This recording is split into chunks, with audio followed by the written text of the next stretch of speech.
Bolani birinchi sinfga onlayn joylashtirish tartibi bilan tanishing. Dastlab my.gov.uz bosh sahifasidagi qidiruv satriga birinchi sinfga qabul kalit so'zini yozing va xizmatdan foydalanishni boshlang. Birinchi qadamda farzandga nisbatan maqomingizni, ya'ni ota-onasimisiz yoki vasiy belgilang. Shunda tizim farzandlar ro'yxatini chiqaradi.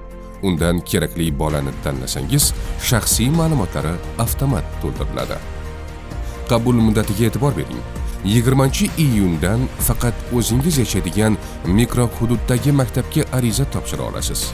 1-avgustdan keyin esa hududdagi bo'sh joyi bor boshqa maktablarga ariza topshirish mumkin. Oxirgi qabul 31-avgust kuni yakunlanadi. Keyingi qadamda avtomat yuklangan yashash manzilingiz va unga biriktirilgan maktabni tekshirib, ma'lumotlar to'g'ri bo'lsa, yuborish tugmasini bosing.